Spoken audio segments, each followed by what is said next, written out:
Welcome back to today's video. If you're new here, my name is Laura. I make motherhood and lifestyle content. In today's video, we're going to be asking my husband Kyle some questions, and I'll also be showing a glimpse into our baby moon. The little footage that I did get, I'll also include in this video. Before the Q&A, just a quick little bit about us is we've been married for 3 years.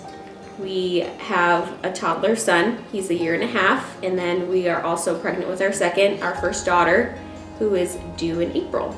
Don't forget to subscribe down below if you have not done that yet. Gotta include that. All right, question number 1. How did you come to know the Lord? Well, I guess it started out young, like 8, 9 years old. And it was kind of a Wednesday night, and I just remember realizing that I needed God and that I needed a Savior because I myself was sinful and couldn't save myself. So it was kind of a realization moment there, even though I grew up in church and listened to many sermons. Like all kids, the thought was more like, how much longer is this guy going to talk before I get to go and do what I want to do? So it that was kind of the change, was starting there.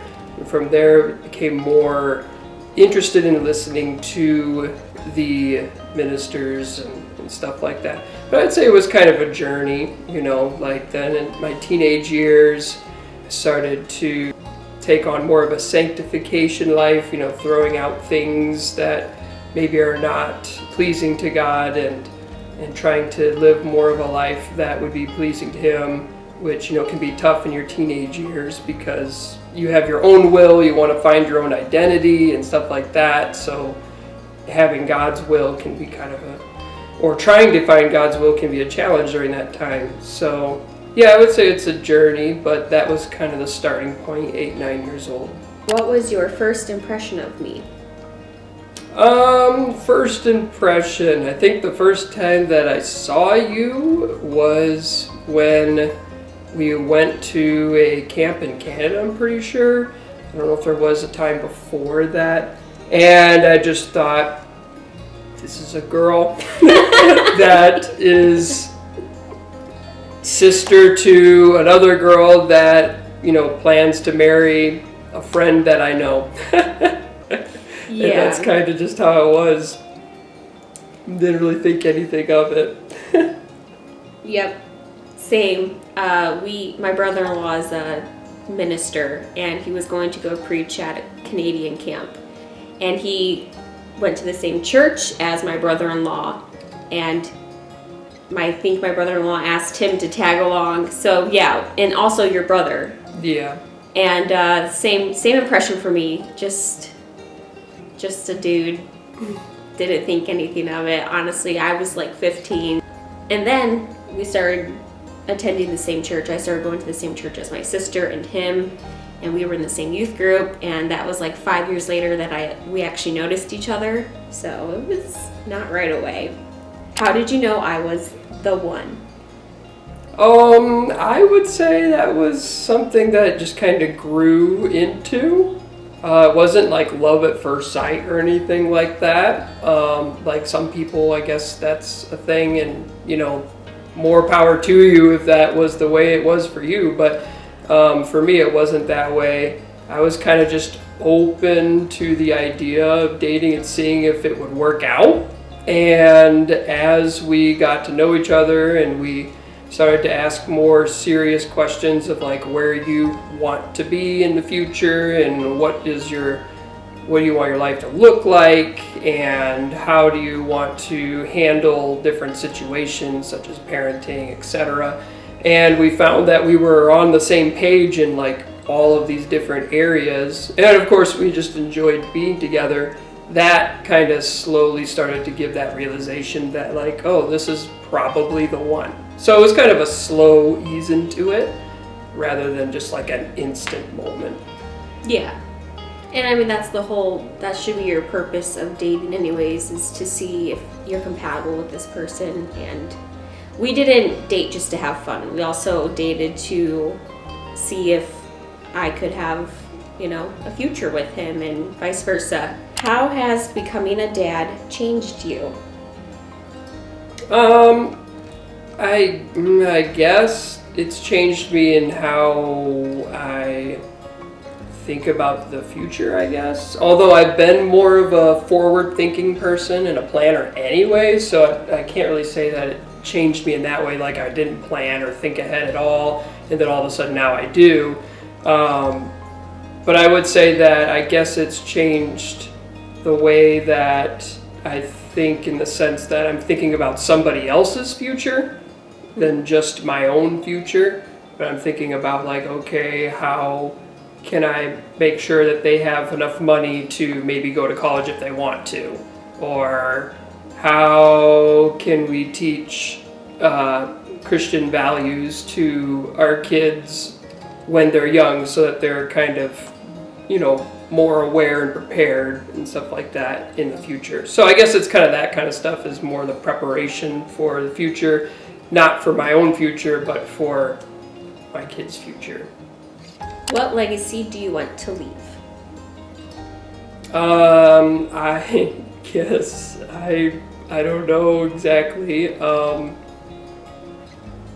I guess just leaving a legacy that all my kids loved me and enjoyed being around me, and that my grandkids are the same way. They have a positive view of me and stuff, and maybe even can leave behind some videos or writings or something that they can remember me by, or share with other family members that I never get to see.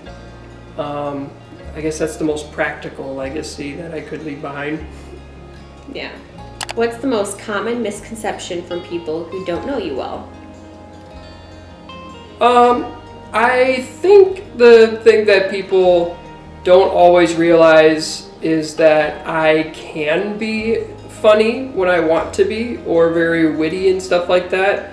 And I think a lot of people, I guess to give some context, throughout my life, I've always been tied at the hip with my younger brother, Jonathan. So he was always the very witty, outgoing extrovert, and I was more the introvert. And so they always assumed him to be the funny one, whereas sometimes some of the things he said were literally things I said, but just quietly, and he said it loudly. And so everyone kind of gives him the credit for it. So I would say that is something that a lot of people don't realize. A lot of people maybe look at me at first and say, okay, this guy's a little bit more serious, or maybe a little bit more dry or whatever. But I think as you get to know me, then you realize, oh, there's actually some humor there and some unexpected surprises in that area. Yeah. Which, for me, going into a marriage, I knew whoever I married, obviously the first thing he had to have was the Holy Ghost, but he also had to have a sense of humor. I could not marry a dry person. I just couldn't. He obviously fit the bill. When you make decisions, what do you think about? What do I think about? Well, I think usually the first thing I think is what is best for the group is usually my first jump to. Obviously, also thinking about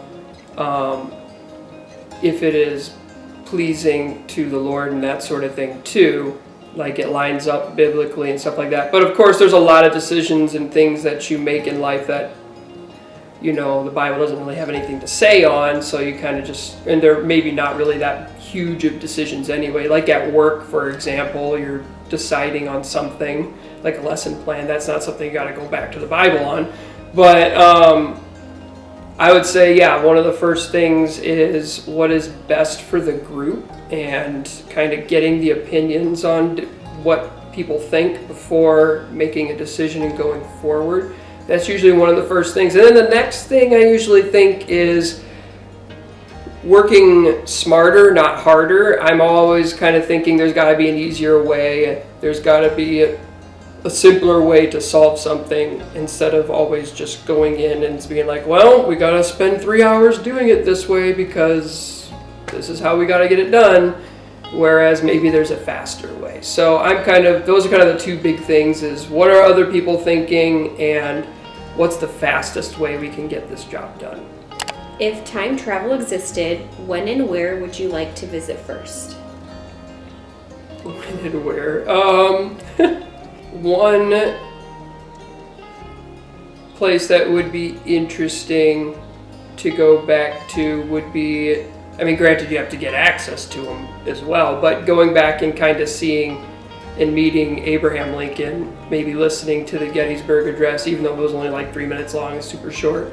But having, getting to know somebody like that, he's kind of one of my top presidents and stuff like that. So I would think that would be an interesting thing. I don't know if I would want to go too far back, because then, life back then was kind of miserable, not exactly very exciting and stuff like that. So might not want to go back there and then get stuck back there. So it's probably more recent history is where I would go back.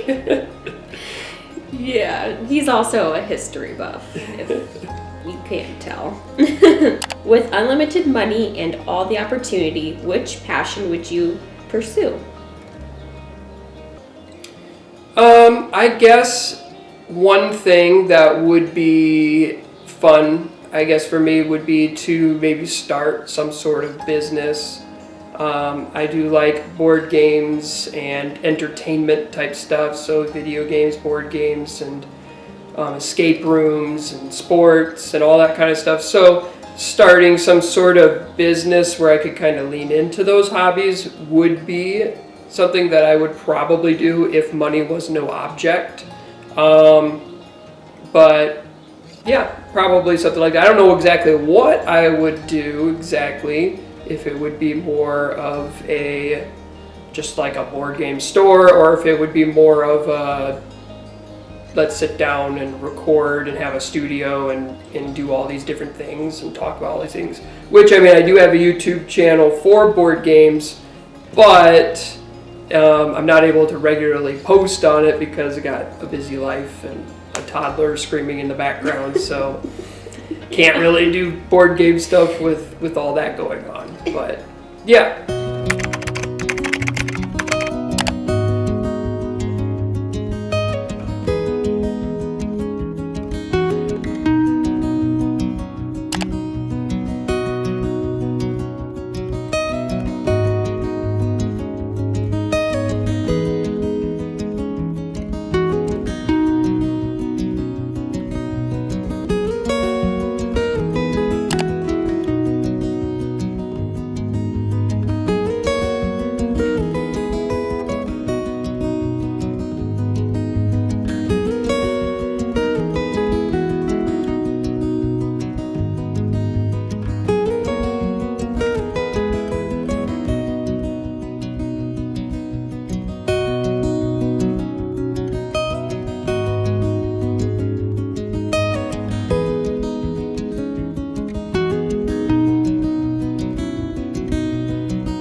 We are currently on our baby moon in Frankenmuth, Michigan. We just got done grabbing some ice cream. We came back to the car to eat it because there was no place to sit inside and we weren't sitting outside. I got it's called Majestic Milky Way. It's milk chocolate ice cream with like malt flakes and caramel, caramel syrup. What'd you get?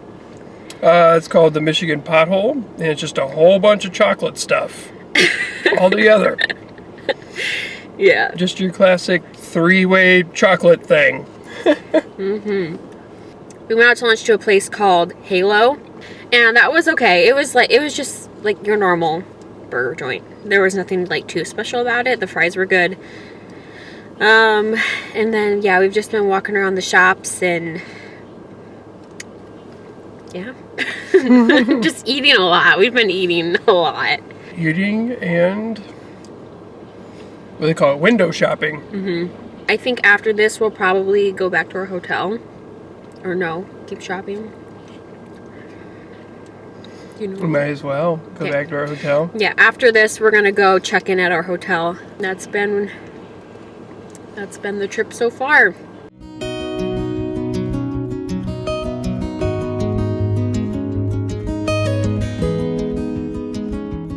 We just got into our hotel room and it's a cute little cozy room, so I'll give you a little tour of that.